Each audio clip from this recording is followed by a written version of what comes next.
अस्सलाम वालेकुम। आज मैं आपको स्पाइसी चिली सॉस चटनी बनाना सिखाऊंगी। बारबेक्यू में ये बहुत शौक से खाई जाती है। तो चलिए रेसिपी स्टार्ट करते हैं। बिस्मिल्लाहिर्रहमानिर्रहीम। यहाँ हमें लिया आधा कप हरी मिर्चें, आधा कप सिरका। हम एक ब्लेंडर लेंगे और जो हमने हरी मिर्चें ली थी उसको हम आधा ब्लेंडर में डालेंगे और जो हमने सिरका आधा कप लिया था वो डालकर इसको पीस लेंगे।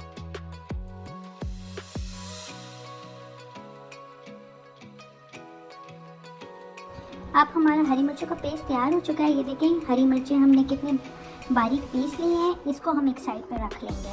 अब हम एक डोरी लेंगे, उसमें हम हरी मिर्चें जो बाकी रह गई हैं उसको अच्छी तरह दरदरा सा कूटेंगे। हमने इसको बिल्कुल बारीक नहीं कूटना, मोटा मोटा कूटना है। ये देखें हमारा पेस्ट तैयार है। अब हम एक बाउल लेंगे, जो हमने पिसी हुई चटनी थी उसको ऐड करेंगे और साथ ही हम इसमें मोटा मोटा जो हमने कूटा था मिक्सचर वो ऐड करेंगे। इन दोनों को खूब अच्छी तरह मिक्स करेंगे। ये देखिए हमारा मिक्सचर रेडी हो गया है। बहुत ही कम टाइम में बहुत ही मज़ेदार चटनी तैयार हो गई है।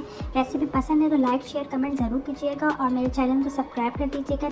फिर इंशाल्लाह नई रेसिपी के साथ हाजिर होंगी। अल्लाह हाफ़िज़।